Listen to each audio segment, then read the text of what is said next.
This video is proudly sponsored by Surfshark VPN, and I'll look forward to telling you a little bit more about them later on in the video. Amy Griffin was always perfect. She was the eldest daughter in one of the wealthiest families in Amarillo, Texas. She was popular and adored in school. She went to UVA on a volleyball scholarship. After graduating college, she married the billionaire venture capitalist John Griffin. And as she got older, she even had the chance to become a venture capitalist herself. In her 40s, she officially became one of the wealthiest women in the country. But then, Amy decided to try MDMA therapy. After taking this drug, she was shocked to recover previously suppressed memories of herself being sexually abused by her teacher in middle school. She had no other evidence of the assault, but the memories were so visceral, so graphic, that she realized they must be real. She decided that after all these years, she would finally get justice by telling her story on the world stage. So she wrote the book, The Tell, in which she finally exposed this teacher for his cruelty and abuse. The book was a massive success. It was the first book to ever be chosen as the book of the month by the 3 major book clubs, Oprah, Reese Witherspoon, and Jenna Bush Hager. Amy Griffin was named one of Time Magazine's People of the Year. She went on a book tour befitting a movie star, and she was praised for being a hero, for raising her voice, for refusing to stay silent. And then the New York Times smelled bullshit. They wrote an article published in October called The Billionaire, the Psychedelics, and the Best-Selling Memoir. In this article, Catherine Rossman and Elizabeth Egan pointed out various inconsistencies and red flags in Amy Griffin's memoir. They also pointed out that Amy Griffin and her husband are major investors in MDMA psychedelic therapy, so they may have something to gain from promoting the substance that is the major focal point of this book. They pointed out that Amy Griffin belongs to an elite network of interconnected celebrities, politicians, and decision makers whom she was able to call on to promote her book, even though a lot of the stories in it were not verified. And the article ends by pointing out that no other victims have come forward to speak out against this specific teacher, despite him working in that school district for 30 years, and we might be looking at a case of false allegations promoted by a huge circle of rich and famous people in service of their own financial gain. So I read the book and I read the article thinking that I would take a side in this video. And what I found is that I didn't really like either of them. I thought that the book had some great moments. I thought it certainly had something to say, but I did come away from it feeling that Amy Griffin very likely fabricated large portions of it. But I also had some serious issues with the New York Times article, which I thought included some very sexist rhetoric, which I'm also looking forward to digging into. Because this is a video about potentially false sexual assault allegations, I do want to take a moment to clarify before we even start that this is an exceptional case, and the majority of people unequivocally and unblinkingly believing victims of sexual assault when they come forward is not the norm in the culture at this point in time. But what you will find in this video is a lot of nuance and a lot of power dynamics at play. It is a complex story, and at the end I'm going to give you my personal theory about what could have happened to Amy Griffin. But first, I have a few people who helped me make this video, so let me introduce them. I spoke with Dr. Anna Udine about MDMA therapy and the validity of memories recovered during MDMA therapy sessions. You may recognize her from the YouTube channel Psychology with Dr. Anna, of which I am such a fangirl. I also had a discussion with my book club.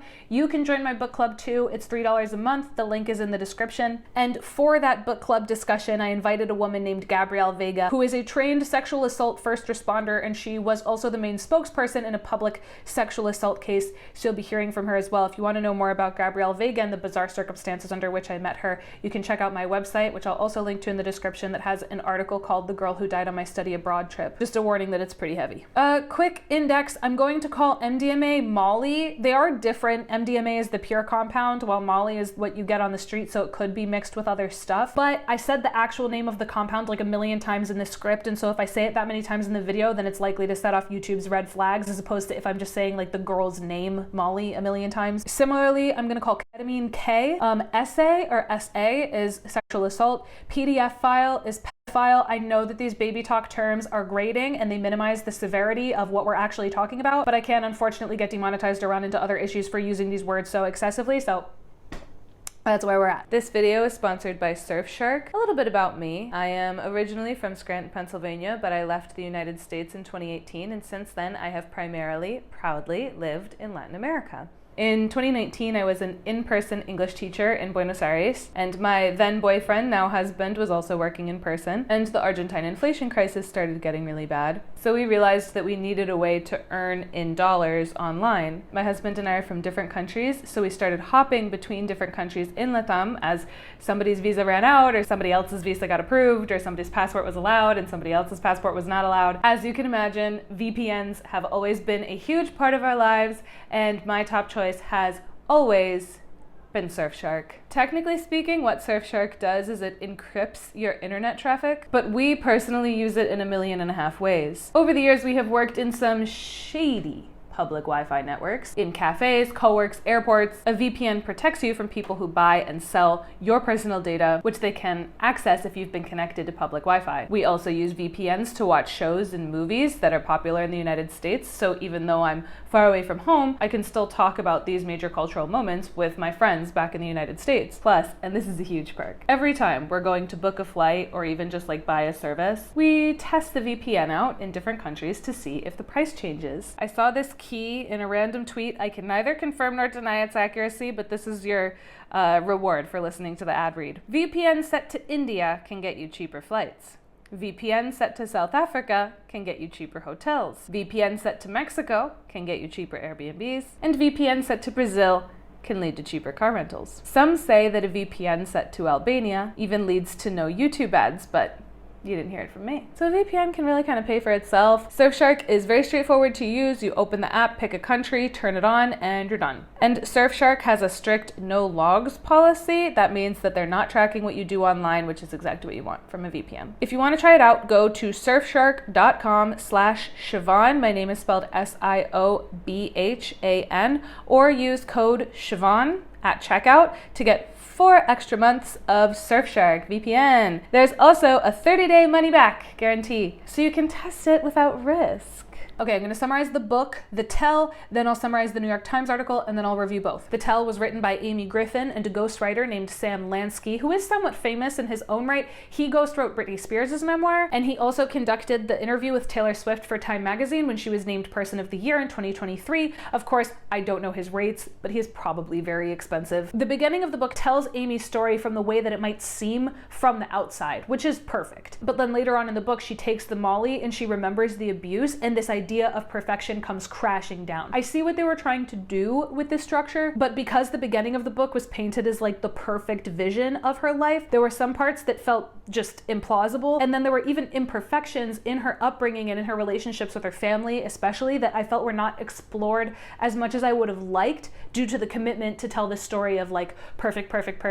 She takes Molly and like everything is revealed. You'll see what I mean as I summarize. Amy Griffin is from Amarillo, Texas. She paints it as a very small town. In real life, the population of Amarillo is almost 270,000, so you already get the sense that they're kind of bending some perceptions. Amy's family owns a convenience store chain called Tootin' and Totems, and she phrases it by saying in her book that her family owns several convenience stores around town. In reality, according to the New York Times, they owned about 50 stores at this time and now own over 100, and they were a pretty wealthy, well-known family. There was a lot of pressure in her family, especially pressure on how they were perceived from the outside, a lot of gendered expectations, pressure to be organized, successful, admired. Amy writes, quote, "To me, my mother was perfect. Both of my parents were," close quote. And of course, nobody is really perfect, so in order to maintain an image of perfection, a family must incorporate into their culture a certain comfort with lying, or at least with half-truths. Amy's family was no exception. Amy later writes, quote, "From an early age, I was told that I was a natural leader. In some ways, perhaps, it was my birthright. My mother modeled kindness, and my father modeled achievement." Close quote. She describes Amarillo, Texas as, quote, "a real community, a place where people cared about family, God, and sports." Close quote. As she became a preteen, Amy gets into running, tennis, and volleyball. She writes, quote, "I was popular and well-liked, a star athlete, and always told I set a good example for the rest of the class." Close quote. I included these quotes here so you could see that it really was Brady Bunch coded, like I'm not exaggerating. Amy ran for president of her class and she lost to a boy, but she writes, quote, "After I lost the election, one of my favorite teachers in the school, Mr. Mason, stopped me in the hallway. 'We all know that you're the real leader of this school,' he said. I pulled my shoulders back, standing up straighter. These words of praise put a new spring in my step. I felt like he was seeing me for who I really was. Close quote. This is when Amy introduces a girl in her class whom she calls Claudia, who will become a big figure not just in this book, but also in the New York Times article. She writes, quote, doing nice things for others made me feel good about myself. It was something my parents had modeled. Close quote. Amy says that Claudia had a turbulent home life, and there was a dance coming up, cotillion, I think I'm pronouncing that right, and Claudia didn't have a dress, so Amy lent her one. You're going to want to remember this scene. Amy writes, quote, when I saw Claudia in the floral dress with puffy sleeves the night of the dance, I smiled at her and flashed her a thumbs up. She looked beautiful. But when she looked back at me, her eyes were clouded, vulnerable, as if she were afraid I might reveal her secret. I wanted to tell her I would never tell anyone that the dress she was wearing wasn't her own. Doing that would undermine how good it felt to lend it to her. I knew how to keep a secret. Close quote. Then Amy describes this memory of when she won an award for leadership and kindness, and she was always confused by this memory because she figures that she should have felt pure happiness for having received this award, but instead she felt very alone and almost like dissociated. This memory is taken as evidence later that something was deeply wrong in that moment in her life and in her psyche, but this memory did strike me as very normal even before reading the rest of the book. I mean, maybe she had stage fright. There are a lot of reasons that a 12-year-old could feel uncomfortable being on stage in that way. Amy has a somewhat complex relationship with her little sister Lizzie. Lizzie once said to her, "You always thought you were better than us." But despite what it may seem on the outside, Amy was a troubled teenager in the sense that this quest for perfection weighed on her. She was obsessively organized. She would skip social activities so she could just go run around the track. She never drank, never went to parties. She writes, quote, by my senior year of high school, I was the school president, captain of the volleyball team, and in the top 2% of my class, close quote. So then Amy goes to UVA on a volleyball scholarship. In the next chapter, Amy starts to go more into detail about her relationship with her own sexuality and with her womanhood. At this point, Amy hadn't slept with anyone. She said she didn't even talk about sex with her friends. The only sex ed she had gotten from her parents was don't have sex. She describes a scene when her father was dropping her off at a private tennis lesson in high school, and out of nowhere he says to her, quote, your mother was a virgin when I married her, and I expect you to be the same. Close quote. She writes, quote, it was bred into you between school, church, and Southern morality that a woman was meant to look pretty, take care of the kids, and somehow maintain the appearance of chastity while doing it. Boys were wolves, pursuing their prey. Girls should protect their purity until it was torn from them by the force of male lust, not their own desire or agency. Close quote. Amy shares that when her mother was a teenager in high school, she was in her family kitchen when the milkman, who had snuck into her home, grabbed her from behind, threw her on the floor, and attempted to rape her. Her mother screamed and fought him until he fled, but of course for the rest of her life she was terrified of being approached from behind. When Amy's mom told her own father, so Amy's grandfather, about the attempted rape, he blamed her for wearing shorts. Amy was terrified of losing her virginity because that would mean that her value as a woman had been diminished, and it would make her less likely to be chosen to be someone's wife as an adult.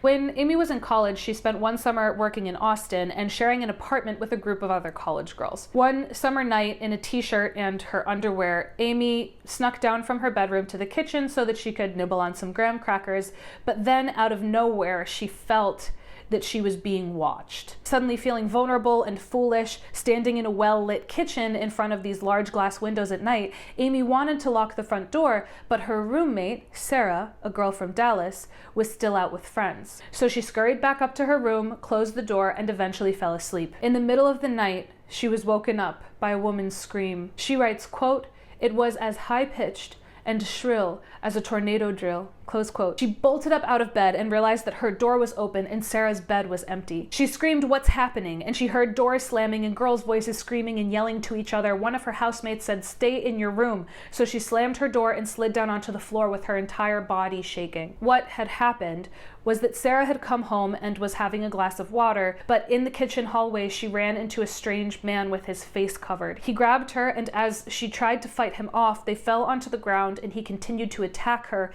hitting her and attempting to undress her. When she screamed and all the other girls started screaming, he got spooked and he ran off. Eventually, the police would catch him. He was a serial rapist in Austin who over the course of 2 years had assaulted 14 women by holding them down with knives. Amy writes, quote, Traumatized and covered in bruises, Sarah ended up going home to Dallas for the rest of the summer. The other girls and I never processed our feelings about the incident.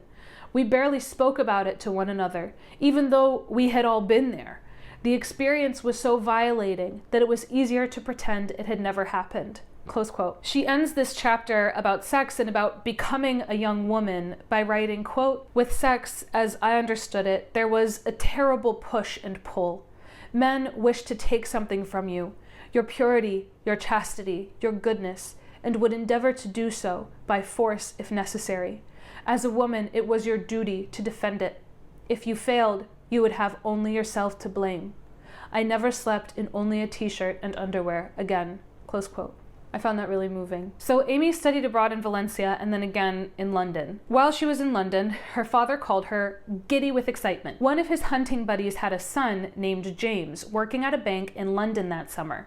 So he gave Amy's number to James, who called and invited her on a date. James was like a lot of the Texan boys whom Amy knew back home, confident, handsome, but whether or not she was personally interested in him was never a question. He had already been vetted by her family, he went to an Ivy League, he already had a good job.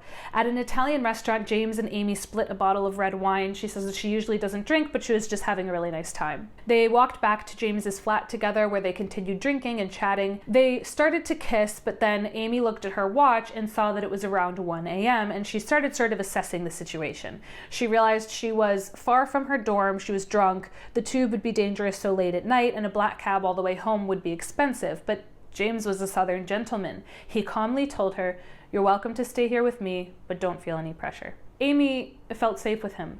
He reminded her of home. Stumbling, they made their way to the bedroom and fell onto the bed. James lifted the sheets over them, and then Amy realized that he was about to have sex with her, and she had never had sex. Suddenly coming to her senses, she said, "No, James, no.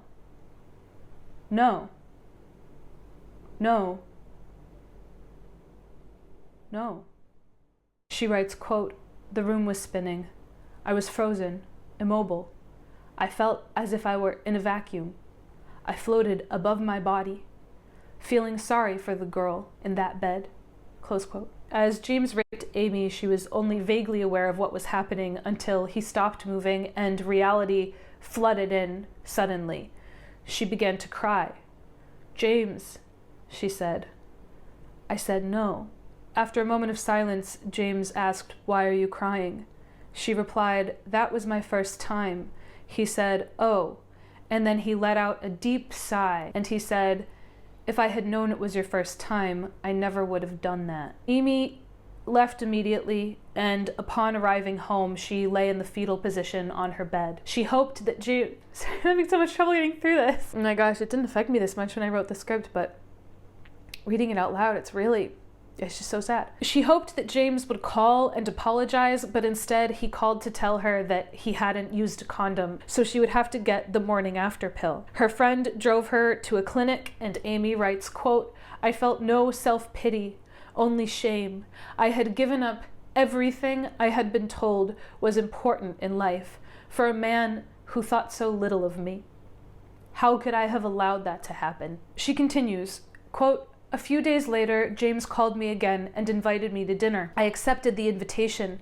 Even if he was only pursuing me out of guilt, his interest in me made me feel less used. I had sex with him several more times over the course of the summer. I thought that doing so would make me want him more. By sleeping with him, I could become pleasing to him and neutralize the ugliness of what he'd done to me. But it didn't seem to work." Close quote. Although they stopped dating after they left London, James and Amy would continue to be friends well into adulthood, and when they both got married, their spouses even became friends. I thought that whole section about Amy first coming into her sexuality and that transition manifesting itself in 1,000 violations and disappointments and betrayals was the best section of the book. Okay, so after college, Amy, who is a huge fan of Sex and the City, decided to move to New York City.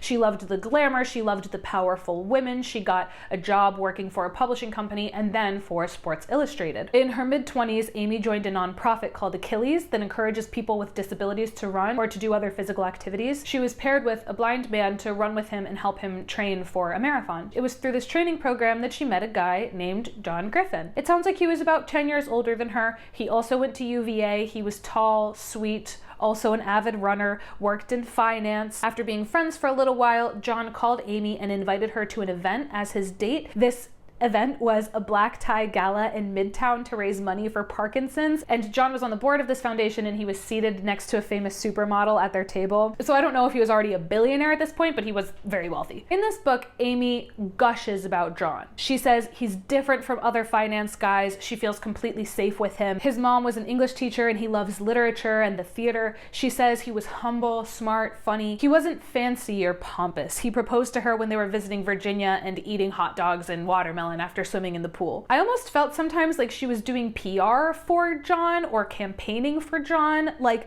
at one point she mentions veterans in passing, and then she writes, quote, "Veterans, a population who John understood had sacrificed so much, yet often found themselves vulnerable upon their return," close quote. And yeah, you know, anytime I'm reading about a character in a nonfiction book, I'm like, this guy sounds great, but does he support the troops? So glad she addressed that out of nowhere. Amy got married when she was 27. Before her wedding, her little sister Lizzie put together a video of friends and family sharing these cherished memories of Amy. And she showed this video to Amy's family and friends, and I would assume the groom, at a big dinner a couple days before the wedding itself. But one of the videos was from Amy's old babysitter, who shared that when Amy first got her period, either because she didn't want to tell anyone or because she didn't know what to do, she would ball up her stained undies and she would hide them around her room. But the babysitter discovered them, and she told this as this like funny story.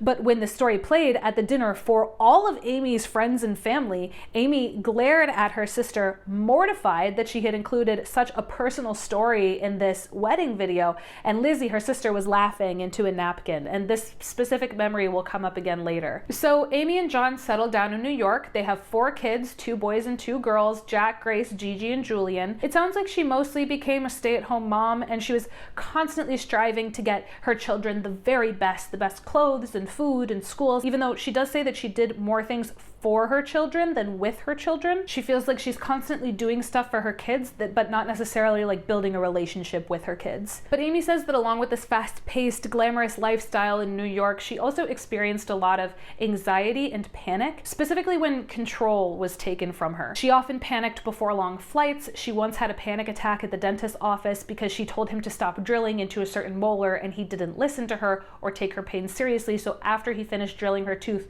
she tore off the bib and she ran out onto the street crying. Her husband John once tries to experiment with sexual bondage with her and she freaks out and runs away. She writes, quote, "I became aware that there was something within me, something unexplainable, something deep, but something that I couldn't touch, a thing for which I lacked language," close quote. There are many foreshadowing moments like that when the author hints at a secret or the fallibility of memory, but these moments sometimes fell flat for me because the stories that Amy is sharing are quite relatable to, I think, a lot of people, and women in particular, even if you don't have like a major suppressed secret or trauma. Like if you tell a dentist that he's hurting you because he's drilling into your tooth and he says, wait a sec, and like continues drilling into your tooth, I think that getting upset is a very reasonable reaction. If your sister, who was probably envious, shares a humiliating memory of your first period in front of all of your friends and family, getting embarrassed and upset is a very reasonable reaction. If you were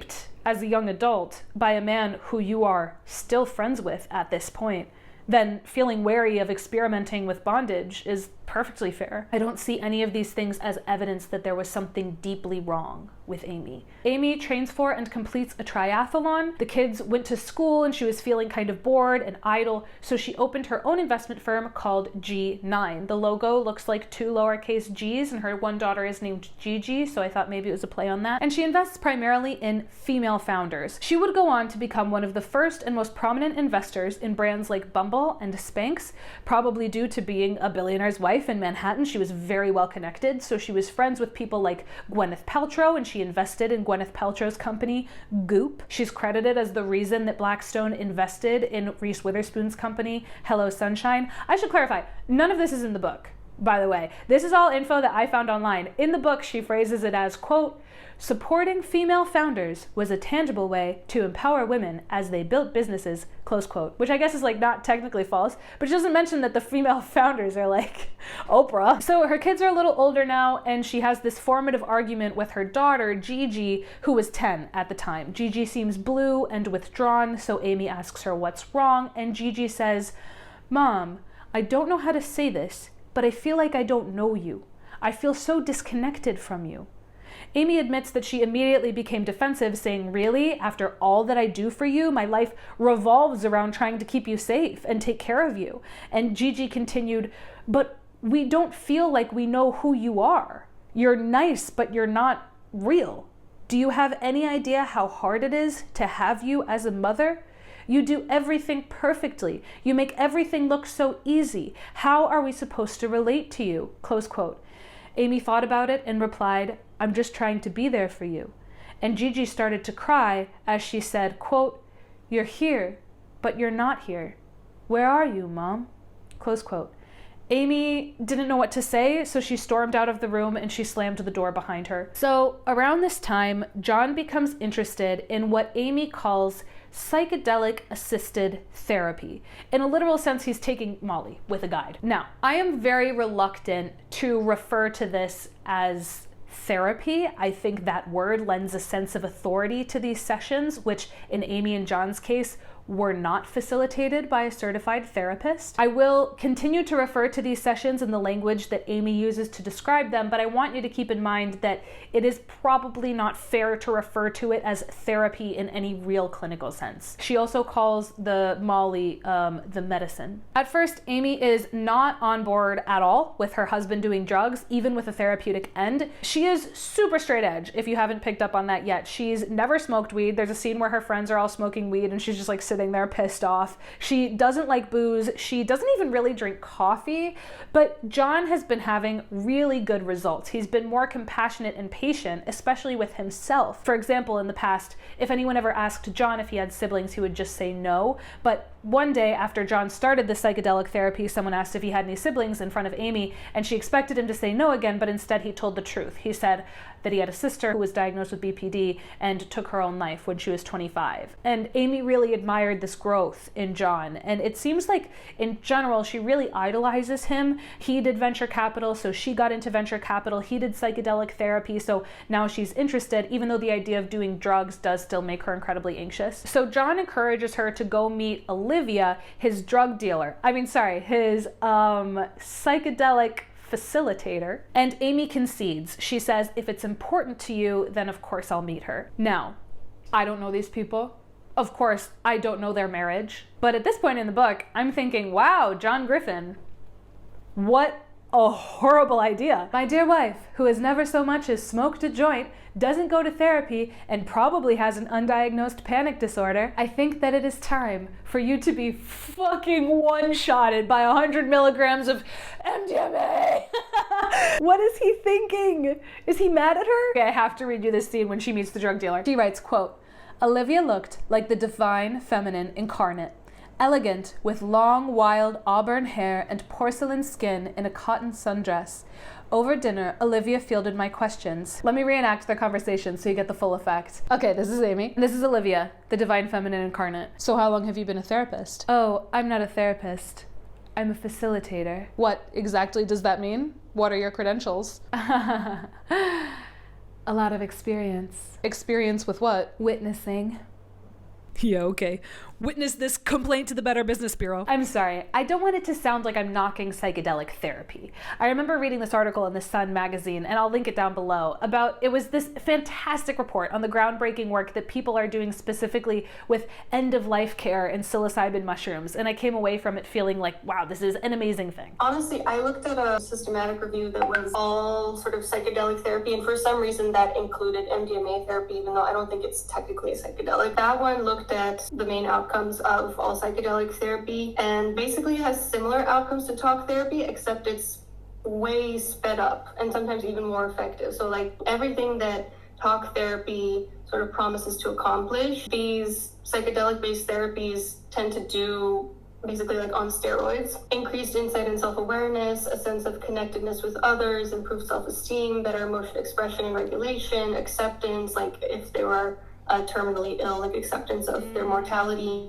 a symptom reduction, positive changes in their relationships, healthier behaviors, greater clarity around their values. And often the results were pretty long lasting, even if symptoms returned after a while. So it's possible that MDMA can be kind of like a sped up version of therapy, especially if it's done with somebody who's trained and trustworthy. And in most cases, they do it with like 1 to 2 therapists and music and like very slow, and then they track you afterwards to make sure that you don't have like a medical emergency. Someone in my book club also shared that K therapy truly changed her life and helped her in her journey of healing from sexual abuse. But this type of therapy is highly sensitive, and it must be carried out by trained professionals. I think we can all agree that when you're playing with people's psyche, looking like the divine feminine incarnate is no substitute for a doctorate. Olivia says that she will not be guiding or prompting Amy. It's all up to Amy to experience this in her own mind. But when they first meet at dinner, Amy does have a lot of questions that seem to hint at her feeling like a memory might come out. She says things like, "What if I don't want to remember? Can't I just keep going?" And Olivia replies, quote, "If there's some part of you that feels like something is missing, then no. I can only tell you what happens to people who run from pain. They never actually live. We don't recognize how much we carry our experiences in our bodies. If something is coming up, it has to come out." Close quote. In this conversation, Olivia also clarifies that she calls Molly the medicine. This is when Amy decides to start calling it that as well, and she chalks up its illegal status to racism and to Reagan. And at this point, I did start to feel like I was reading just a commercial for Molly. And many people in my book club agreed. There are moments when the book talks about Molly in a way that just feels very like transparently promotional. The day of her session, before Amy takes the pill, she says to Olivia, quote, "There is something I can't face. I know something happened to me, something I'm talking around, but I don't know what it is. It's like I can't remember, or maybe I don't want to remember," close quote. So I think that this could be interpreted in one of two ways, kind of as we're like trying to keep our minds open to this story. Either she does have this core memory that's been suppressed and it's like clawing its way to the surface, or she could be predisposing herself to uncover some memory while under the influence of Molly. Some people consider Molly to be a psychedelic because it does have some hallucinatory properties, but it's not really a psychedelic in the sense that LSD or psilocybin are. It is also, and I talked about this with Dr. Anna, extremely risky to administer Molly if you're not a medical professional for many reasons, but Dr. Anna brought up that this drug can have dangerous interactions with other medications, including SSRIs, that the patient might be taking. I'm never a fan of someone who's not qualified doing sort of quasi-therapy because they can do it wrong. So like I said, they could ask leading questions and then that could lead to false memories, or even stuff like not knowing how MDMA interacts with SSRIs, like certain types of antidepressants, where if you combine them, you can get a serotonin syndrome, which is basically like an overdose of serotonin and can be really dangerous and even deadly. So it's important for like the person to know what they're doing. But also with MDMA specifically, people can be very suggestible. So that has like extra reason for caution with like any sort of leading questions. And if you're putting your trust in someone who's not actually trustworthy, with MDMA, typically people feel a heightened sense of trust and like euphoria and joy. And obviously if that's directed at the wrong person who's not actually helping you, that can be kind of dangerous. And the come down is also dangerous because people can feel dysphoria during the come down, and maybe even they feel violated by the fact that the therapist doesn't know really what they're doing or how to help them, and maybe they start to feel terror about that. And I don't know, I suppose it's possible to even misattribute that feeling of violation in that moment to these hallucinations instead that come up. On the day of the session, Olivia puts on some soothing music. She gives Amy the pill and Amy takes it, and then she writes, quote, "Just 5 minutes in, I sat up. 'Olivia,' I said, 'why is he here?' 'Who?' she said. 'Mr. Mason,' I said, 'from my middle school.' Suddenly, I remembered." Close quote. The abuse that Amy describes at the hands of Mr. Mason is quite graphic, but we only see it in little snapshots. And this first time that she tripped, you only saw these memories in the third person, like she was watching herself as a child. She says that she remembers Mr. Mason pushing her head into the yellow tile of the school bathroom and removing his pants. In the real-time Molly session, Amy says to Olivia, "Is everything we see real? I don't think it can be real," but Olivia replies, "Stay with it." Sees herself on the bathroom floor, and she saw Mr. Mason step on her back with his cowboy boot. She says she was 12 years old, she had no shirt. She has another memory in which Mr. Mason digs the heel of his boot into her rib cage in a place where she says she experienced unexplained pain for years. She has a memory of sitting on the toilet and, facing him, but beginning to pass out, so she tried to grab the toilet paper holder to stabilize herself. While she is remembering this, she repeatedly says to Olivia that this can't be real, it must be something she saw in a movie or something else. She remembers a dance in middle school when she wore a poofy floral dress that she had borrowed from a friend, and after the dance, Amy remembers being with Mr. Mason in his classroom. She writes, quote, "The frilly dress was pulled up over my head, and I was bent over the desk while he was raping me from behind. I could feel the weight of the dress over my head, blotting out the light." Close quote. Keen listeners may have noticed that this is a strange overlap with the other story when Amy was the one who lent the dress to a different girl. To clarify, this is a different puffy-sleeved floral frilly borrowed dress, but we'll come back to that. So Amy asks Olivia out loud, "Could I be making it up?" But she immediately writes in the book, quote, "But I knew I wasn't. The fact of these memories was almost leaden, as if it were weighing down my body. I felt it in my chest cavity, the certainty of this deep truth." Close quote. Amy revisits the memory of when she received an award for leadership and seeing her father crying in the audience, and now she remembers that the reason she felt so uncomfortable on stage was because she saw her dad cry and she was afraid that her parents knew what Mr. Mason was doing to her. She experiences profound compassion for herself and simultaneously realizes that the reason she had blocked this memory out was because she couldn't feel that compassion. But now that the medicine allowed her to look at herself with unrestrained empathy, she could finally see what truly happened and unearth these memories that had so plagued her, albeit subconsciously. 8 hours later, with the ecstasy finally wearing off, Amy took off the eye shades and she said to Olivia, "How will I tell John? This will destroy him." And then she turns to Olivia and she says, "Will you get him?" If there was any guidance from Olivia as to whether or not Amy should immediately accept these memories as truth at this point, it was not included in the book. Olivia neither prompted her to believe these memories nor to question them. So Olivia brings John upstairs and Amy says, "John, I have to tell you something. I was abused by a teacher as a child." John takes her hand and he leads her to the bedroom where he pulls back the covers and puts her to sleep. I was quite disappointed in the lack of care from Olivia after Amy experiences these brutal, brutal memories. Olivia's like, "Damn, that's crazy.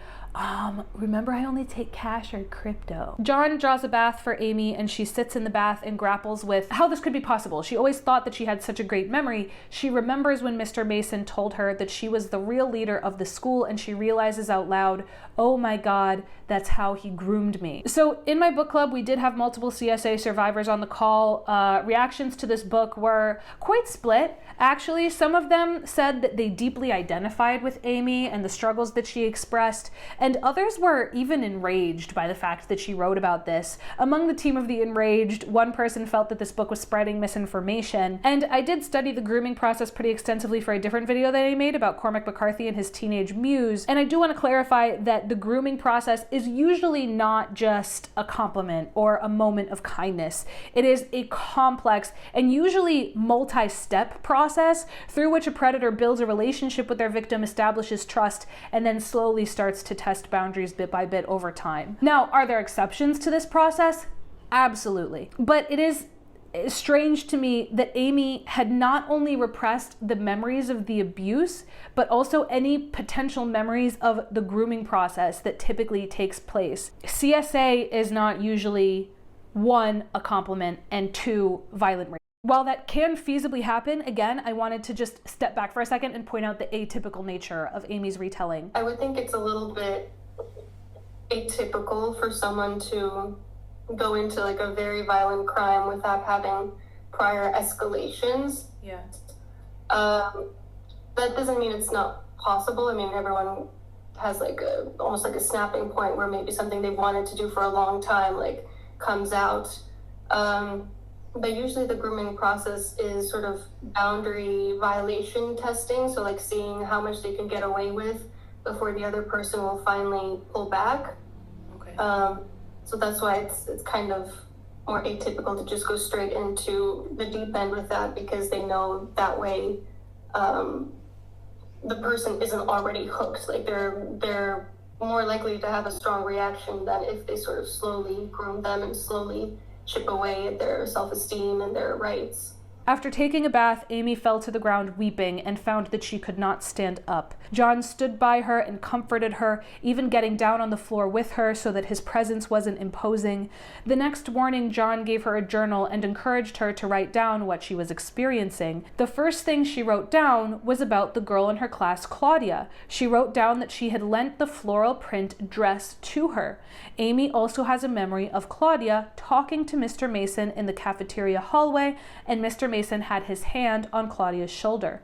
Amy thinks that the abuse must have been happening to Claudia as well. She also has a memory of the day that Claudia returned the dress that Amy had lent to her, which also comes back later, and she remembers how she saw Claudia approach the house from the outside and ring the doorbell, but Amy went and hid in her room, feeling shameful and embarrassed. And at the time, Amy thought that she was hiding because she was self-conscious that she lived in a nicer neighborhood than Claudia, but now she wondered if really she was ashamed because she knew that she and Claudia were both being abused by the same teacher, and she worried that Claudia knew her secret. Over the next few days, Amy falls into a depression. She finds it difficult to leave the house. I discussed this whole story with Gabrielle Vega, and this was primarily the part of the book when I thought that whether or not the abuse happened, it really does seem that Amy genuinely believes that this happened. We culturally crave these stories to find meaning, to find familiarity, to find purpose, to find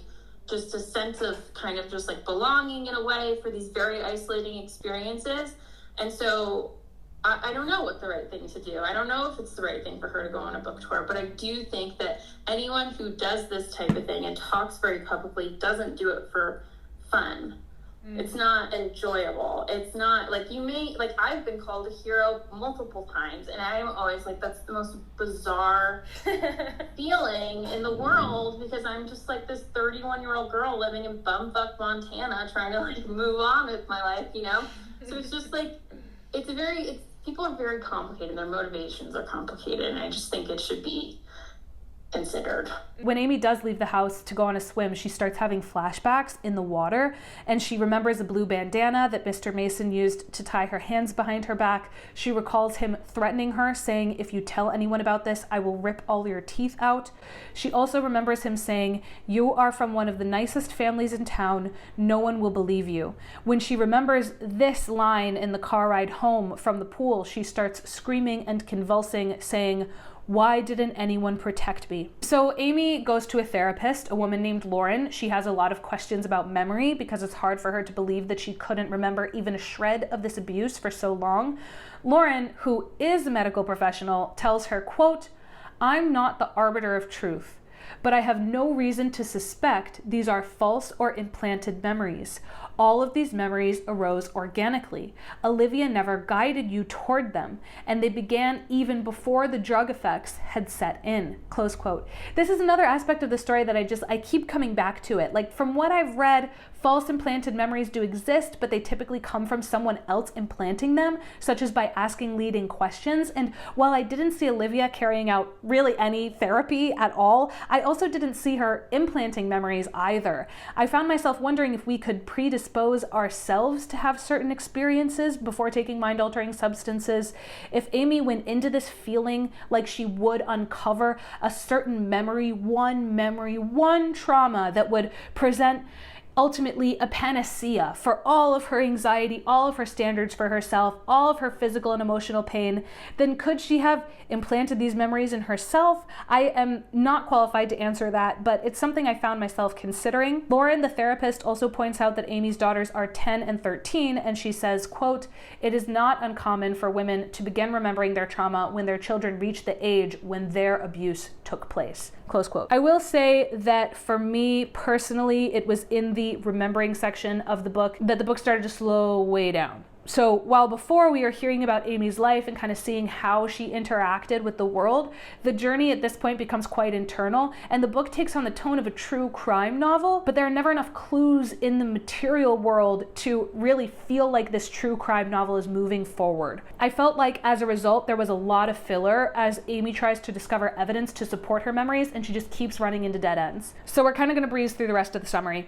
Amy meets up with a friend who she calls William, who was abused by a teacher as a child. After a few years, he reported the abuse, and the school took it seriously, reaching out to alumni, finding multiple other victims, and eventually this teacher was incarcerated. That text I just got was from Dr. Anna. Are we friends? Oh my God, we're becoming friends! So when William tells Amy this story that started in CSA and ended in some form of vindication, Amy decides that she will find other victims of Mr. Mason and bring a criminal case against him. Amy tells Courtney and Rachel about the abuse, her two best friends from childhood, and they're both horrified and upset, but they have no memories of this abuse from that time, and they don't even remember Amy and Mr. Mason having any type of strange relationship, right? Don't think that they remember her having a relationship with him at all. John gets somebody to run a background check on Mr. Mason, but nothing comes back. He's not a registered sex offender. There have been no other complaints against him. Amy hires a lawyer who reaches out to Claudia, the girl who she lent the dress to, but when they contact Claudia, Claudia shares that she has very little memory of that time in general, and she has zero memories of Mr. Mason. In fact, she barely remembered Amy. Amy decides to tell her sister Lizzie before she tells her parents. Lizzie lives in Fort Worth with her husband and 5 kids, and Amy writes, quote, "Lizzie had inherited my mother's ability as a caretaker. She was a supermom, a whiz with juggling the responsibilities of raising 5 kids in rapid succession with little outside help. I had inherited more of my father's leadership style and powers of delegation. I could barely tell a microwave from a stove." Close quote. Don't piss me off. I inherited my father's powers of delegation? No, you married a billionaire and can afford domestic help with a family of 6 in the Upper East Side. I also have the power of delegation. What I lack is the budget of delegation. Anyways, Amy contacts Lizzie and she asks to meet up for a little sister's trip in Dallas, and Lizzie is thrilled, but then Amy opens up about the abuse, and Lizzie is confused and hurt, and she also says some rude things, and Amy is kind of frustrated by this because she feels like her sister should be comforting her instead of vice versa, but Amy finds out that Lizzie wasn't abused, which is what she was worried about. So then Amy goes to visit her parents and tell them in person that she was abused by this teacher, and Amy's parents are devastated. I mean, her mom collapses to the floor in the fetal position and sobs into the ground, and this scene was honestly really hard to read. It was really sad, but Amy tells them that she will be pursuing criminal charges against Mr. Mason, and so Amy hires a local lawyer in Amarillo to help with the case, whom Amy calls Duke, but he's kind of a good old boy. He doesn't really have that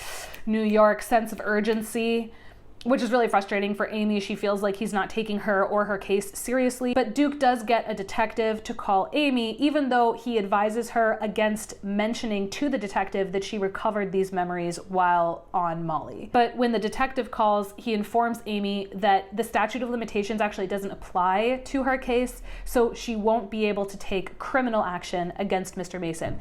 And Amy is devastated by this. Like, she desperately wanted justice and was now coming to the realization that that would not happen. Part 3 is called Re-Becoming, and it's now 2 years later, and one of Amy's besties points out how fortunate she is that she was even able to pursue this case and get the emotional and therapeutic support she needed. Her friend said, quote, You know how many kids there are who don't have any resources, who can't even begin to start picking up the pieces? And Amy replies, I know, I'm insanely fortunate, close quote. That's as close as we get to a real examination of other factors like class that are at play here in this dynamic and how those factors can affect SA cases that are not Amy's. Amy shares that she has stopped speaking to James, so I think that that's a really good thing that came out of all of this. It doesn't sound like she confronted him. It sounds like she just sort of like let that friendship fade away. Then Amy is cleaning out her room one day and she finds old files from the private investigator, and she finds her old diary where the first entry was talking about Claudia.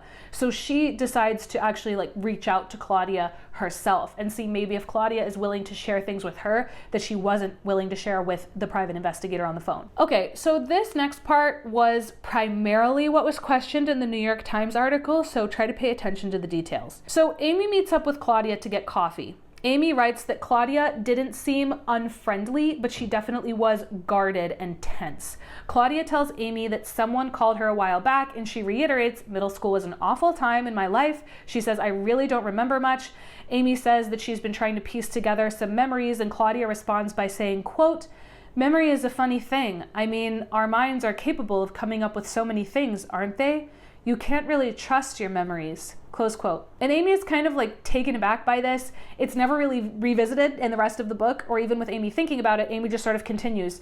She asks Claudia if she remembers Mr. Mason, and Claudia says she does not. And then she says, quote, like I told your lawyers, or whoever they were, I don't remember anything from that time. My home life really wasn't great. We moved around a lot, and also the girls in that grade were so mean, close quote. And then Claudia paused and she quickly backpedaled by saying, I don't hold it against them. That's just a rough time in life in general. That's the only time that we get any suggestion in the book that Amy was anything other than kind to Claudia or the other girls in her class, but it is addressed in the New York Times article. So Amy responds by saying, quote, I'm sorry to hear that. It's funny. I have such distinct memories of you. You being around Mr. Mason, in all my memories, you're a constant. Although we weren't close friends, I felt connected to you. I remember looking in your eyes and feeling like we recognized something in each other. Close quote. Amy pauses at this point to let Claudia respond, but she says that Claudia just shifted in her seat, like visibly uncomfortable. So Amy just continued, quote, the reason all this has come up for me is because I was abused by Mr. Mason beginning in the 7th grade, close quote. Again, Claudia didn't reply. Amy continues to fill the silence, telling Claudia that she remembers lending her a dress. She says she wrote about this dress in her journal. Claudia simply stares at the floor, but then Amy starts to cry. And as she's drying the tears off her face, Claudia finally speaks. She says, quote, I remember you. I remember that you were kind to me. You were the only person who was kind to me, Amy. You loaned me a dress for the dance. My family was so poor, and I have thought about you and that gesture many times over the years, not because you gave me the dress, but because you didn't tell anyone. You didn't embarrass me. You could have told everyone, but you didn't. You kept it a secret so I wouldn't be more humiliated than I already was. Close quote. At this point, Claudia is crying as well, so the women huddle over this little table and they cry together. Amy recalls the day that she was given an award for kindness and leadership, and she says, quote, I didn't understand why I was being given an award for being kind. Weren't we all supposed to be kind? Close quote. Claudia says, quote, I'm just so sad that I can't help you, that I don't remember anything when such a horrible thing was happening to you. And when they called me to ask about it, I searched my memory. I did, because I wanted to help you, but I just couldn't. I couldn't remember anything. Close quote. And then they spoke for a little while longer, they hugged goodbye, and Claudia was gone. A few weeks later, Amy gets a postcard in the mail. The postcard has a black and white image of 2 children playing together, and on the other side someone had written a quote, like in quotes they had, I don't understand why I was given an award for being kind to someone. I mean, isn't that what you are supposed to do? And then underneath they had a line, and the quote was attributed to Amy, circa 7th grade. At the bottom of the postcard, there was another line written in black ink and upside down, almost as if the person wrote the address and then decided to add this afterthought. And the second line said, quote, I didn't have it in me to tell you the truth, close quote. And then a little heart. The postcard wasn't signed, but Amy figured that it must be Claudia. So she starts spiraling. She obsesses over this note. She discusses it with everyone in her life. And after I think a few days, Amy sends Claudia a text message that says, "Thank you for your courage. I see you. I understand you. I am here for you." A week goes by with no response. Amy texts again. She says, "I think about you every day and so hope I can hold your hand."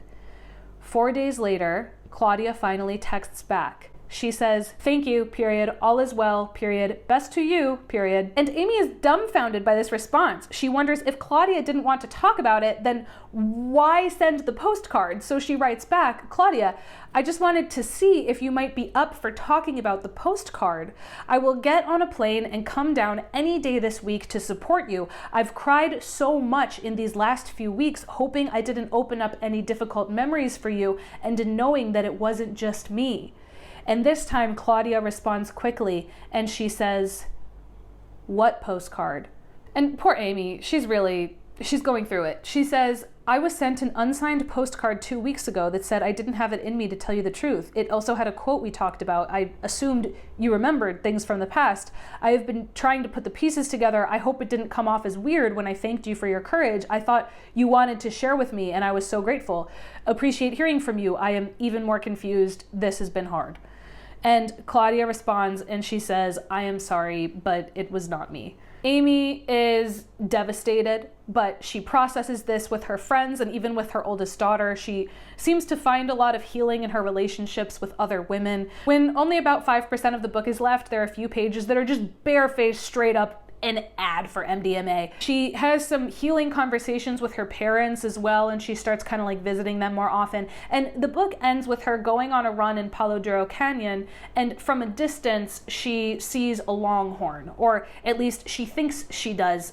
She squints and she tries to look harder, but then when she blinks, the animal is gone.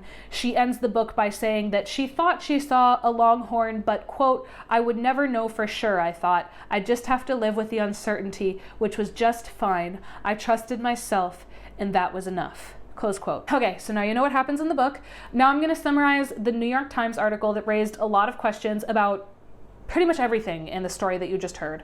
So the article in the New York Times was written by Catherine Rossman and Elizabeth Egan. It is called "The Billionaire, the Psychedelics, and the Best-Selling Memoir," and the featured photo is of Amy Griffin at the Met Gala. And the Amy Griffin who we hear about in this article is, I feel, very different from the Amy Griffin that I got to know in her book. In her book, there were certainly signs that Amy was rich, but the New York Times points out that she is actually one of the wealthiest women in the world. They start off by talking about the fantastic reception of this book. The New York Times reveals that Amy was paid $1 million to write this book.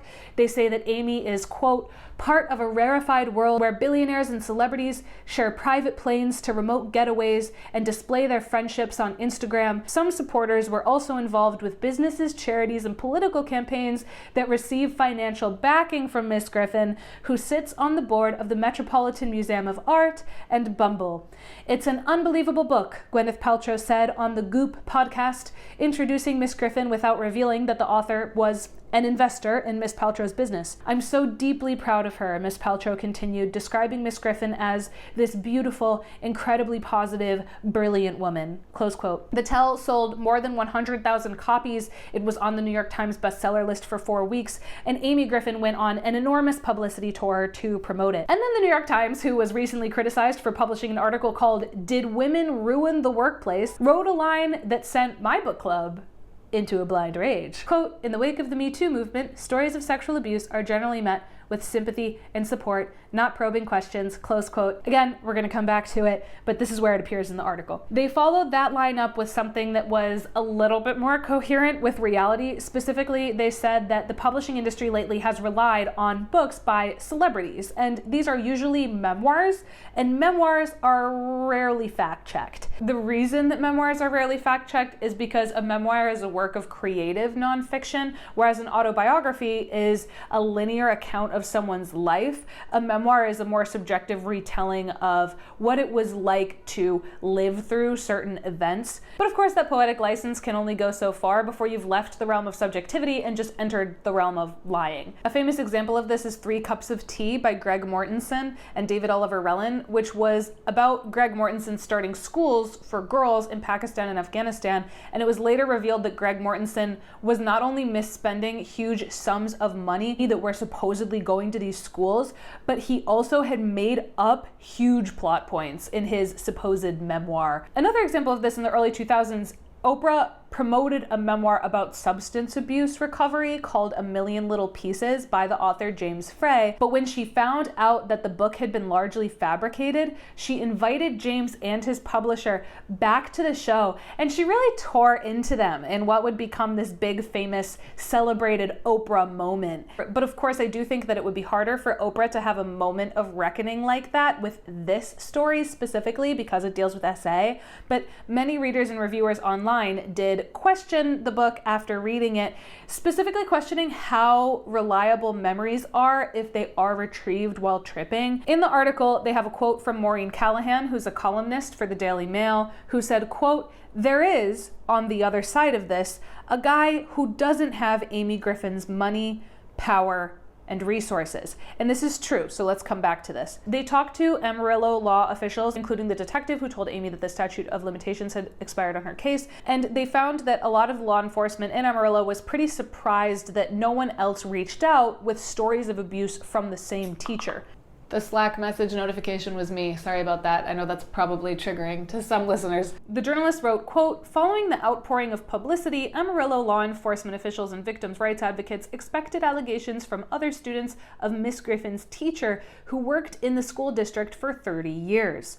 During his career as an educator, no one filed a complaint against him," state education and law enforcement officials said, "nor has anyone done so since the book's publication." Close quote. The article points out that the FDA declined to approve Molly for therapeutic use last year. They say that it is still up for debate whether or not Molly can help you recover accurate memories. And they talked to a guy named Rick Doblin, the country's leading advocate for the therapeutic use of Molly, and he said that the memories people recover are usually more symbolic. So for example, it's almost like a dream. If I have a dream that I stand up to give a presentation at work and I look down and I have no pants on, then maybe that doesn't mean that that memory actually occurred in any objective sense, but it can be taken as a sign that maybe I'm nervous about this presentation, or maybe I'm nervous of feeling exposed. And even though the events in the dream didn't happen, that doesn't mean that those emotions aren't real. And again, this information about the symbolic nature of these memories came from the nation's leading advocate for MDMA therapy. Even though Amy used a pseudonym for this teacher, she included enough information that people in Amarillo were able to identify him. They say that he is now elderly and retired, and since the book came out, he hasn't really left his home much. There actually is a moment in the book when Amy writes that news got back to Mr. Mason from another teacher who she knew that there were allegations against him, and she heard that he was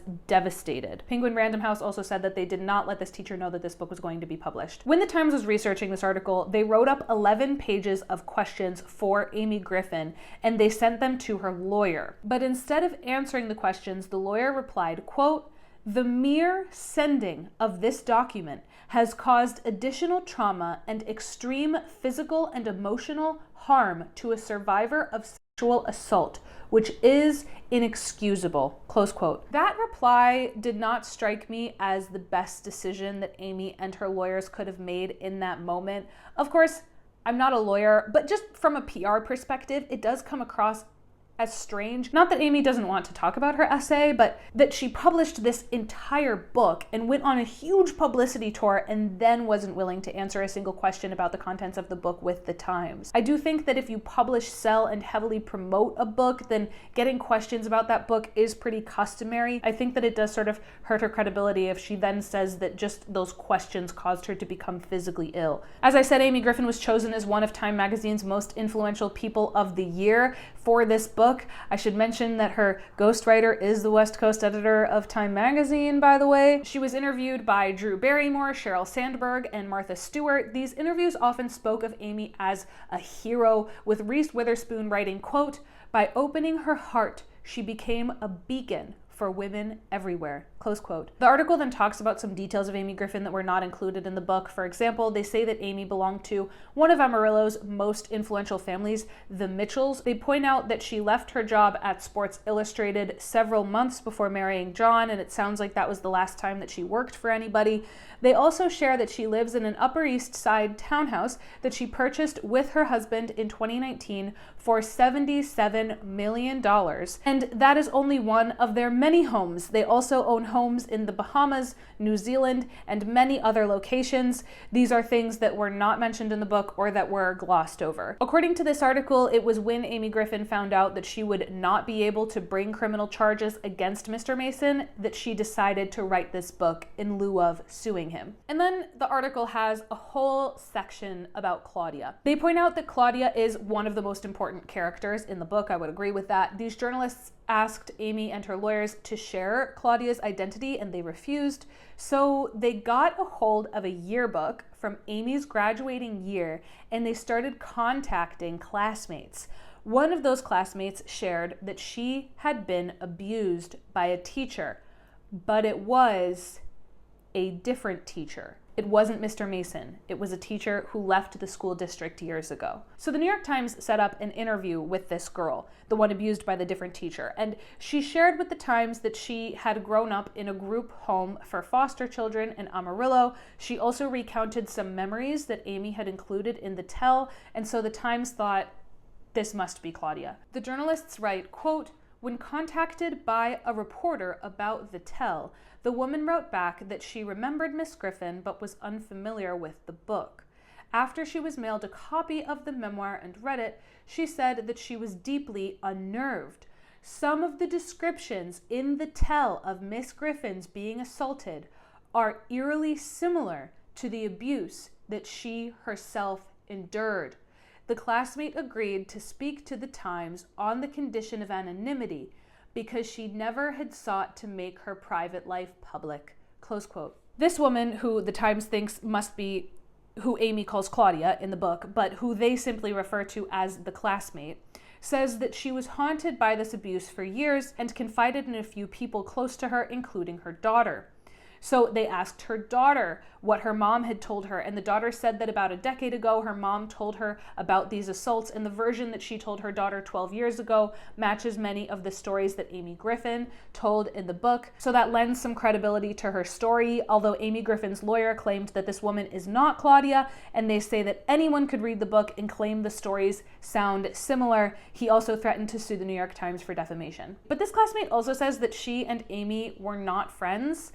They write, quote, "The classmate who described a childhood of profound abuse and transience said that as she strove for acceptance by the popular girls, Miss Griffin, their leader, treated her with distant benevolence. The classmate told the Times that she borrowed a dress from Miss Griffin for cotillion, but was ultimately unable to attend. Instead, she wore the borrowed dress to the school's 8th grade dance. At this very dance, Miss Griffin writes in the book that she herself was raped while wearing a borrowed dress," close quote. And that is true. As you remember, there is a story of Amy lending a dress to Claudia as a major plot point in the book, but there is also a scene of Amy being raped in a floral puffy sleeved dress after an 8th grade dance by Mr. Mason. And she said that she borrowed that dress from a different family friend. This was confusing to me when I was reading because the two stories were so similar even in the book, but I honestly chalked it up to like puffy sleeved floral dresses being really common in the 80s. The classmate retells her account of abuse, saying that she wore the dress that Amy lent to her to an 8th grade dance. Quote, "She said she left the dance floor with her abuser, a teacher who was not Mr. Mason, and went to a supply closet under the guise of looking for decorations. There, the teacher assaulted her, and in the process, soiled the dress that she had borrowed from Miss Griffin. The classmate recalled the shame she felt when she and the teacher rejoined the crowd, her hair disheveled and what she described as the smell of sex clinging to her. She felt certain at the time that other students knew why she and the teacher left and returned together, but she said it was never explicitly discussed," close quote. This retelling reminded me of the moment in the book when Claudia is wearing the dress that Amy lent her, and Amy gives her a thumbs up, and Claudia just looks back at her terrified and bewildered. If she felt that the other students saw or noticed, then perhaps Amy was right to cling to that memory and notice something strange about it, even if she didn't fully understand it in the moment. The article continues, quote, "The classmate also said she recalled returning the dress at a church youth gathering at Miss Griffin's house, where she apologized profusely for the stain on the dress." Close quote. Some people who discussed this article on Reddit speculated if Amy knew about this classmate's abuse or maybe witnessed this girl's abuse as a child, and then the memories got conflated or confused in her mind when she did Molly. Other people speculated that she had met up with Claudia for coffee or heard the story from the PI and simply stole her stories to include them in the book. I will say that it is strange that this woman is so open with the New York Times, but supposedly the same woman in the book was super tight-lipped. And then it did kind of annoy me that the New York Times said that this classmate and Amy reconnected as adults, but they don't say what they discussed. They don't ask to see the texts that Amy talks about in the book to see if those were actually the texts that they exchanged. The New York Times is just like, oh yeah, by the way, this classmate and Amy as adults, they talked. And I'm like, about what? I feel like they're strongly insinuating that Amy stole these stories from Claudia, but they don't reveal when or how Amy could have gotten these stories. Like, was she vaguely aware of it as a child? Or did she get these stories from Claudia when they reconnected? Or maybe, and this is the case that the lawyers are making, maybe the classmate just read the book and now she's trying to steal the stories and take credit. But in that case, I would ask, like, to what end? Since she is anonymous, the classmate slash maybe Claudia doesn't really gain anything from lying about this. And it wasn't like she read the book and reached out to the press because she wanted to be in on this. It's the New York Times found and contacted her. While on the other hand, as an investor in Molly therapy, Amy does have financial incentive to share salacious stories like these in a book and attribute them to Molly. But also, I don't know, I know that people can be really weird for no reason about sharing fake information when there's like a crime case on hand. The article says, quote, "Today, the lives of Miss Griffin and her classmate are markedly different.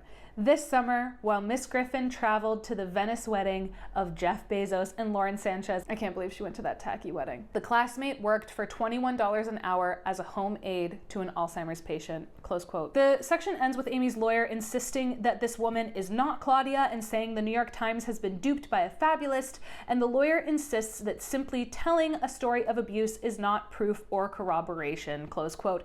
And it was spicy to end the section with that quote from the lawyer because the New York Times is seemingly pointing out the irony, and Amy's lawyer both insisting that Amy's story is true because she feels it to be true, and the classmate's story is not true because her testimony alone is not enough. The difference, of course, being that one of these women is wealthy enough to have her version of reality promoted by Gwyneth Paltrow. So in order to dispel some doubt, Amy's lawyer agreed to share the postcard that Claudia supposedly sent to Amy after they met. And the New York Times has a photo of it. But the New York Times found a discrepancy in this postcard from what Amy wrote in the book. On the back, the quote that in the book was attributed to Amy circa 7th grade was now attributed to Amy circa 2nd grade. That almost makes it sound to me like somebody dictated to another person on the phone or in a voice message or something what the card was supposed to say, and somebody misheard 7th as 2nd, like 7th grade, 2nd grade. But 2nd grade would make zero sense. Amy didn't get the award until middle school, and none of the abuse happened when she was that young either in the book, so why would it say that? The article then points out that Amy undersold just how invested she and her husband are in Molly therapy, writing, quote, "Miss Griffin writes that her husband was funding research into psychedelic-assisted therapy without describing the extent of their involvement. Mr. Griffin donated $1 million to the Multidisciplinary Association for Psychedelic Studies, known as MAPS. In addition, the couple invested in Lykos Therapeutics, a for-profit pharmaceutical company focused on Molly, which holds a stake of at least 15% in Resilient. Resilient, which is controlled in part by a close friend of Elon Musk who has worked for the Department of Government Efficiency, is poised to sell Molly should the FDA approve it for therapeutic use. Close quote. It's all connected, man. They're all working together. The New York Times also found something strange in Amy Griffin's book proposal, which she sent out to publishing houses. In her book proposal, she mentions a different childhood sexual assault that she also says she uncovered via Molly therapy. And this sexual assault, she says that she suffered at the hands of a different man, a wealthy family friend. In her book proposal, she calls out this friend by their government name, same as she did with Mr. Mason in the book proposal, but she did not include these recovered memories in the book. The New York Times actually contacted this wealthy family friend, and he says that he denied the abuse. The book's recovered memories revolve entirely around Mr. Mason, and I did wonder for a second if she was referencing James, since he was also a wealthy family friend, but because the book proposal said that it happened in her childhood, and she also recovered these memories through MDMA, which was different, James, she always remembered that, then I guess this is a completely different person who we simply didn't hear about in the tell. The Times also points out, and you've probably noticed this by now as well, that the scope of Amy's wealth and her husband's wealth are missing in the book. I didn't hear about Jeff Bezos' wedding or the Met Gala in the book. I heard about a hardworking American family. In Amy Griffin's book proposal, she also did some Olympic level name dropping. She told the publishing company that if they published her book, it would be promoted by her friends and business partners,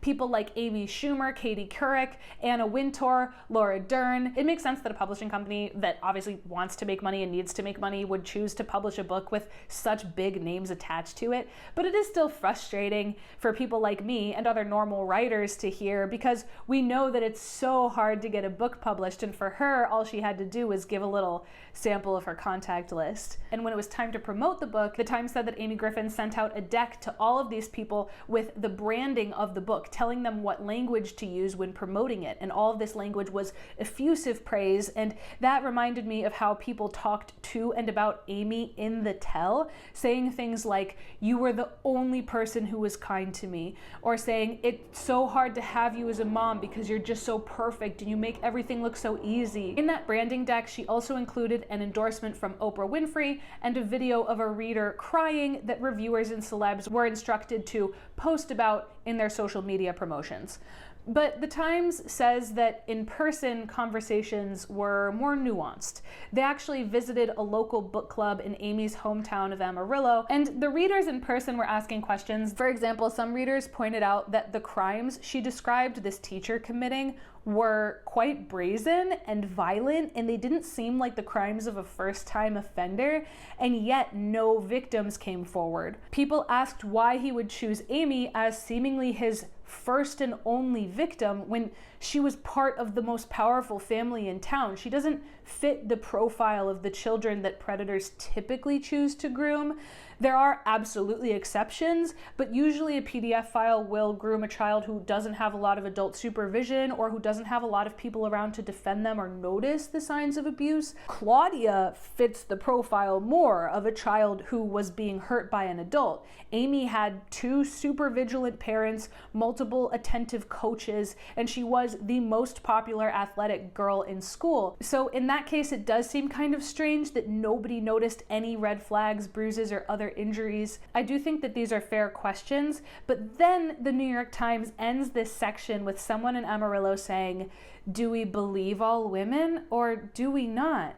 And we'll also come back to that in the later part of this video. So the Times interviewed the detective who was involved in this case, and he shared that he didn't know until he read the book that these memories had been recovered while under the influence of Molly. He also said that he was looking forward to this case getting publicity because then other victims could come forward, but in the end, no one has spoken up. There has been no other evidence, and the case hasn't progressed at all. The detective said, quote, "There is nothing. Zero." Close quote. And that's how they ended the article. So there's a lot to dig into here. Let's discuss. If we give this woman the full benefit of the doubt, like Me Too pin on the red carpet, Reese Witherspoon's book club, 2017 lean in girl boss benefit of the doubt, then we would say she was assaulted by this teacher. She repressed those memories because it was traumatic.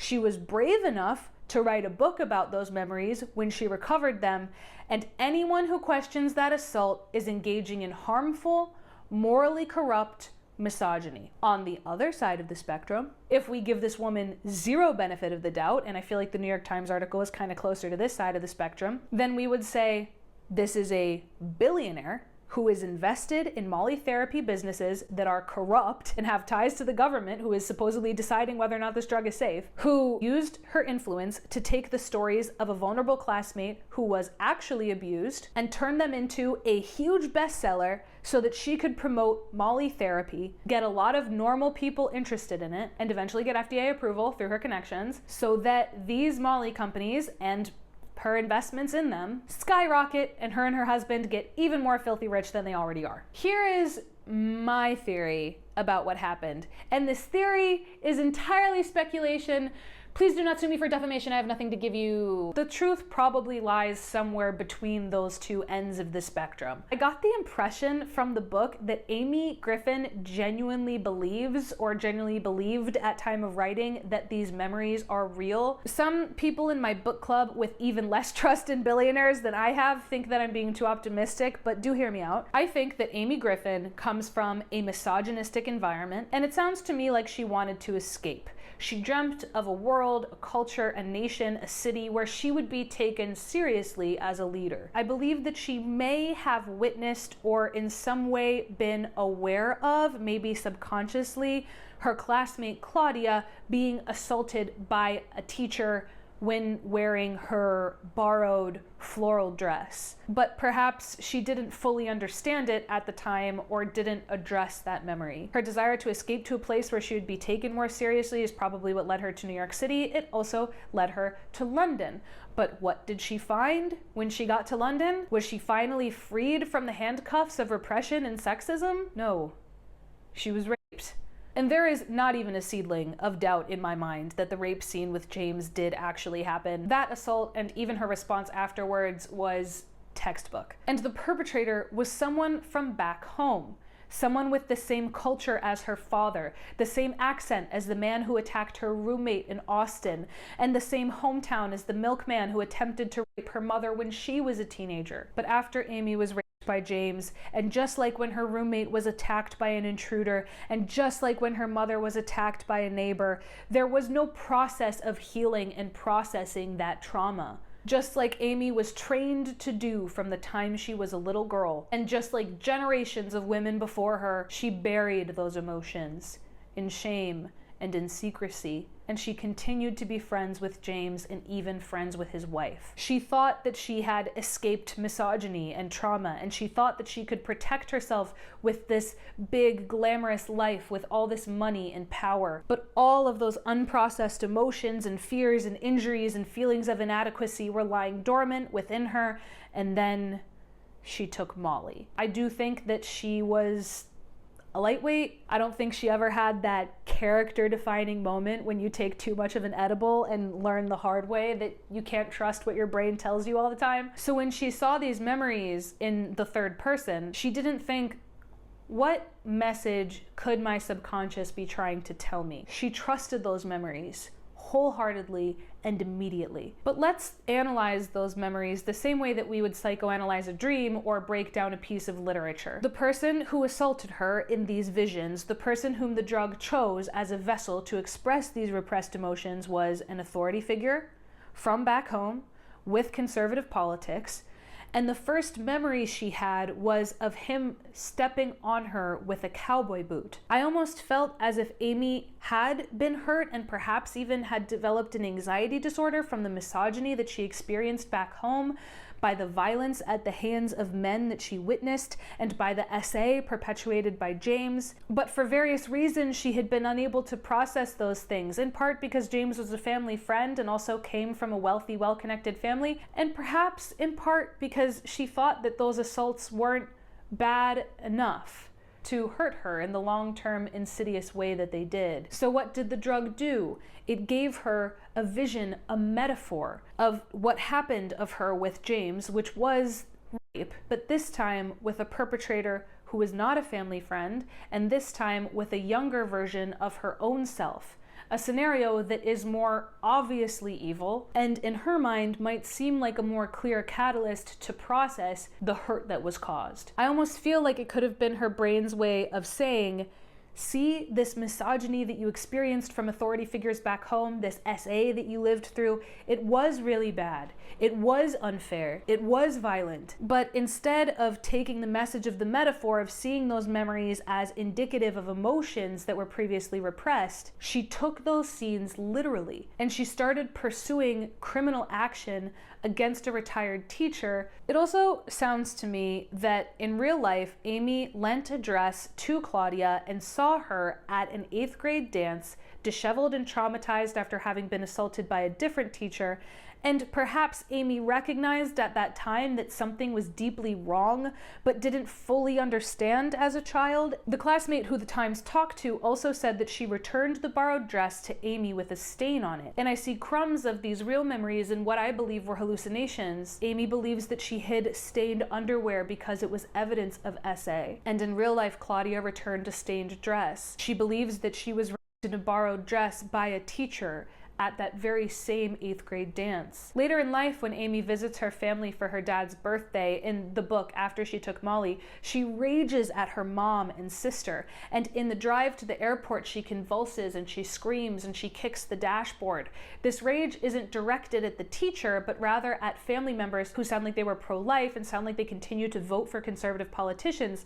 This sounds to me like a woman who is horrified that the very same culture that she came from and the culture where she found so much love and support could also contain such a dark, malignant, sexist element that it would allow for a teacher to assault her classmate and nobody would say anything about it. Nobody would defend her. And maybe those are precisely the emotions that the drug was representing in this vision of an authority figure from back home, stepping on her with a cowboy boot. Yeah, that can definitely happen. I've seen it myself, not even clinically, but like in my personal life, someone will displace like feelings of anger that they had towards someone who abused them in the past to someone new who did something, very, very tiny in comparison, but they'll almost treat that as like a proxy for like, well, this is my chance to finally get justice for like the big trauma that occurred years before that now is not really, there's not much they can do with it.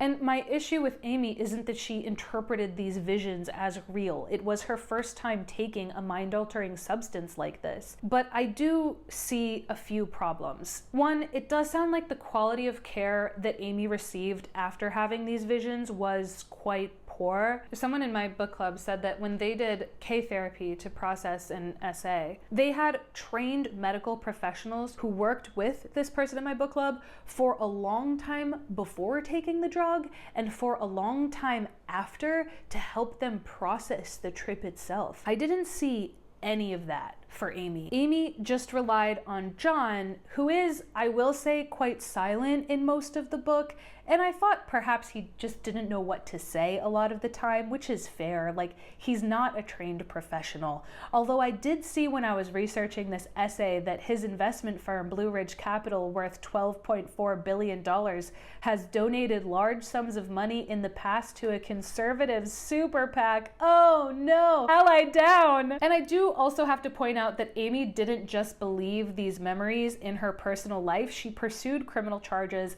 and she wrote and promoted this book. She used her connections and power to turn this book into a major cultural event and to get tons of celebrities to call her a hero for it. Somebody in my book club also, I think, smartly brought up the timeline of this Molly trip, which seems to be right around the peak of Me Too. So Amy could have been going into the Molly session with SA and gender inequality already on her mind. Somebody else pointed out that after she saw these memories, she was enraged and motivated to seek out justice with Mr. Mason, but she didn't experience that same need for vindication with James or with the other wealthy family friend who supposedly assaulted her as a child, who she mentioned in her book proposal and who she didn't even bring up in this book. Her parents were all, it's a very simplistic, there's a bad guy in Mr. Mason and everyone else is kind of good guys and like that's it.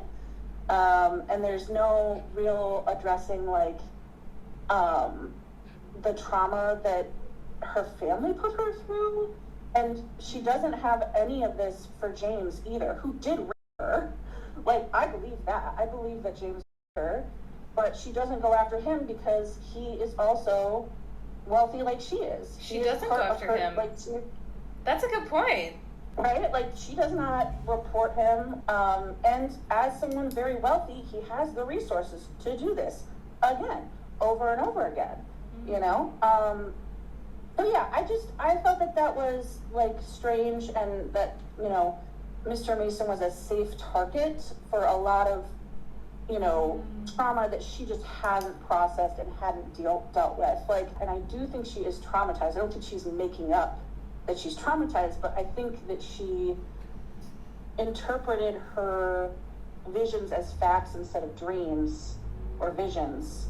And I think that was the bigger problem. And what do James and that family friend have in common? I mean, money, reputation, social connections, and the means to fight back against allegations. Amy probably feels closer to them. She probably feels more similar to them. And in her mind, her continued relationship with James probably muddies that typical victim-victimizer dynamic. But that is the reality of SA. It is not always clear. It is not always obvious or easy to interpret, which is one of the things that can make it so hard to process. While there were so many things about the New York Times article that I thought were irresponsible and poorly phrased, one thing that I think they were right to do was that they fully acknowledged the power difference between Amy Griffin and Mr. Mason now in the present day, despite the fact that I really did resonate deeply with a lot of what Amy Griffin wrote about femininity and womanhood. I have to take a step back here and recognize that I, despite being a woman, have a lot more in common with a male school teacher than I do with a female billionaire. And the New York Times in this article posed the question of if we should believe all women. But I want to point out quickly that the slogan of the Me Too movement was actually never believe all women. It was believe women. The believe all women phrasing was often used in online rebuttals or criticisms of this slogan and was never actually fully adopted by the Me Too movement. And I do have some things to discuss about the phrase believe women, but this believe all women is a straw man. That was never the slogan of the Me Too movement. The phrase believe women particularly became a slogan of the Me Too movement when Donald Trump nominated Brett Kavanaugh to be a Supreme Court judge, and 3 different women came forward to share that they had been SA'd by Brett Kavanaugh. In the following months, as these women's testimonies were questioned and torn apart, many women, both online and in the press, encouraged the public to believe women as a rule, with Jude Doyle writing for Elle that the phrase means, quote, don't assume women as a gender are especially deceptive or vindictive, and recognize that false allegations are less common than real ones, close quote. And let's also pause to point out that despite the calls to believe women, despite the New York Times claiming that the Me Too movement and this slogan have led to people believing women en masse, and despite Brett Kavanaugh having extremely credible sexual assault allegations against him, Brett Kavanaugh was sworn in as a Supreme Court judge, and he would go on to be the deciding vote in repealing Roe v. Wade. But I will say that as we choose what we want the feminist movement to look like in coming years, the slogan of believe women may flatten what is really the fight against all unfair cultural power hierarchies, including the fight against white supremacy, including the fight against nationalism, including the fight for workers' rights. And it does somewhat bulldoze all of those other power imbalances that can and will be at play in any given social relationship into a simple binary man versus woman argument. And the biggest blind spot that I can see in that phrase, specifically in the United States, is the way that SA allegations from white women have historically been used as a tactic to control and justify violence against black men. I was thinking about that as well, because I mean, I also come from like an interesting perspective, being like a black person in the United States and having like the history of like lynchings, which have been historically been white women lying about being assaulted by black men. So it's like on a certain level, like the black male perspective is like, yes, we should be believing people, but also like we should also be having a discerning eye when people make really big claims. So I think that like on a surface, like I think we should be believing women, especially knowing how often women aren't being listened to. I think that these big stories aren't going to do justice to actual victims. And then actually asking like, oh, should we believe women? It's like, no, we should still believe women. I mean, we should still be discerning, but also we should be believing women when they say that they're assaulted. For a full history on this phenomenon paired with some personal anecdotes and analysis, I recommend watching FD Signifier's video, The Dangerous Myths of Black Men's Sexuality,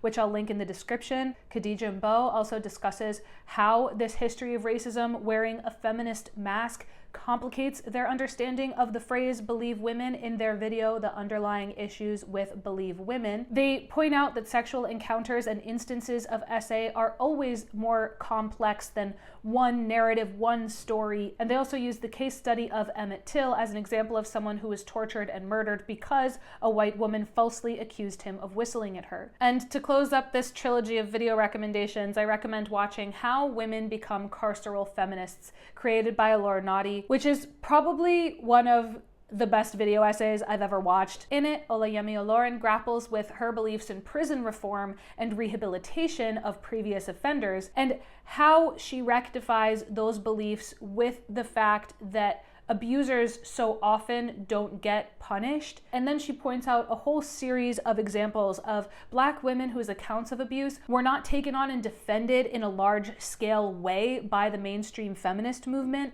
but who were also not believed and supported by men in their own communities either. What she went through was terrible, but remember, because they kept showing this video of him beating her up in a hotel hallway, which was a terrible video, but he wasn't on trial for that. If you remember, he paid her for that. Before the federal charges ever came up, he paid her $35 million, is what I heard, which doesn't make it right, but I mean, come on. I do know niggas that have fought Floyd Mayweather for less money than that. And as a result, yet again, it's women at the intersection of various power imbalances that get the short end of the stick. Not to give you homework, but those 3 videos in that order, they work really well as a sort of triptych. They're, of course, all linked below. The point is that white feminism has a deeply rooted history of using SA allegations to uphold white supremacy. And I think that is a conversation that we need to have in the feminist movement, especially as we're hopefully going into Woke 2.0. I don't think that that is a history that we can simply believe women our way out of. And in this story, I don't believe that Mr. Mason was Black. It sounds like it was a pretty homogenous community. But as I said, the believe women phrase can flatten other complex power dynamics, and race is just one example of those dynamics. Financially speaking, Amy Griffin is like one of the puppeteers of the universe. And Mr. Mason is a retired school teacher. So her narrative probably is much more likely to be promoted and believed en masse. I don't think that she ever fully grappled with this power dynamic in the book, but the fact that she didn't go after James in the same way that she went after Mr. Mason could be a sign that she understands this power dynamic intuitively. And the New York Times article was so close to discussing these nuances, these complications in this story and in the modern feminist movement. For example, I loved the ways that they highlighted Amy Griffin's privilege and connections, especially in comparison to Mr. Mason and in comparison to her classmate, who may or may not have been Claudia. And I liked that they critiqued the book for downplaying that privilege. I think that they were right to do that. But when given the chance to really bring it all home and discuss things like wealth inequality, the New York Times instead relied yet again on tired old misogynistic tropes. So let's finally address this quote. Quote, "In the wake of the Me Too movement, stories of sexual abuse are generally met with sympathy and support, not probing questions." Close quote. When I read that, my first thought was, whose stories of sexual abuse? Just because one of the most wealthy women in the world can sit down on a podcast with somebody whose rent she pays and her stories can be met with sympathy and support, that does not mean that a little girl in rural West Virginia will be met with the same sympathy and support if she tells her mom that she was touched by her stepdad. Beyond the factual inaccuracy of this statement, it just strikes me as bad journalism, and it stood out like a stain among the other well-conducted research of this article, causing me to question the ethos of the whole piece. The journalists could have so easily written the sentence, "In the wake of the Me Too movement, some stories of sexual abuse might be more likely to garner sympathy and support." It would have been such an easy editorial fix, and the fact that they didn't make that fix makes me wonder what point they're trying to make in this article. And then somebody in my book club called this article an example of something called a Mott and Bailey. According to Wikipedia, quote, "The Mott and Bailey fallacy is an informal fallacy where an arguer conflates two positions that share similarities, one modest and easy to defend, and one much more controversial and harder to defend. Close quote. In this case, the writers of the article plant the question, can we believe all women? And then they essentially say, I don't know, but we definitely can't believe this one. And this is a fallacy, because Amy Griffin is an exceptional case. Most people can't buy a celebrity network of supporters to back up their narrative after they uncover SA memories. But she's being used as a poster child to denigrate positions of the feminist movement that would otherwise be very hard to question, like the fact that false SA allegations are not very common compared to real SA allegations, or the fact that many victims of SA who speak up still become highly criticized cultural pariahs, or the fact that SA allegations don't typically ruin the lives of these highly powerful men. Those facts can be harder to rebut, especially living in a country where the president has credible sexual assault allegations against him, and that didn't stop him from becoming president. Tough positions to defend also in a country where it is increasingly looking like the world is ruled by an elite network of PDF files, and there's just like nothing we can do about it. But making the case that Amy Griffin's assault may have been fabricated or hallucinated and she was met with sympathy and support is a much easier case to make. This is an effective rhetorical technique when used in practice, but it is a fallacy, and I think we really have to be on the lookout for it. And it's too bad, because I usually love Elizabeth Egan's reviews. She's actually the one who wrote one of the first critiques of All the Way to the River by Elizabeth Gilbert, and I even referenced her in my longer video about that book. But I know that working for big institutions like the New York Times, sometimes journalists are expected or encouraged to take on a certain ethos. As women or as feminine presenting people, I think we know what it feels like to be made to feel unsafe or to feel belittled or disrespected. And maybe sometimes we do what Amy did, which was we try to escape, but we often learn that misogyny has no nation. Other women might think that safety lies in embracing conservative ideology and hoping that men will be the ones to protect them, but sometimes that makes them even more vulnerable. Recently, Ashley St. Clair admitted on the Bit Fruity podcast that Turning Point USA, a nonprofit dedicated to spreading conservative ideology to young people, is rampant with SA and sexual harassment. But because they've poised themselves as the anti-Me Too movement, the women in that organization feel like they can't speak up or speak out. So is there any way that we can protect and liberate ourselves? I hope that we can find strength and support in the sisterhood, and that starts with recognizing that all women, dolls, feminine presenting people, all of us, even though we're all different, we have likely dealt with similar societal issues and traumas tied to misogyny. And our sisters are our teammates, not our competition. I think we can find some salvation in our own minds as well, in being kind to ourselves, not allowing ourselves to succumb to guilt, to insecurity, in a world where there are so many people who benefit from our guilt and insecurity. We talked about a lot of difficult topics in this video, but I wanted to wish you all healing from the things that you don't talk about as well. Are you still listening? You just got all that for free. I'm just saying. You might want to like, subscribe, ring the bell, drop a comment, leave a heart, join my book club, or just join Patreon to support the channel in case I get sued for defamation. We did it! Thank you again to Surfshark for sponsoring this video. The link and the discount code are in the description and also in the pinned comment if you want to get in on that.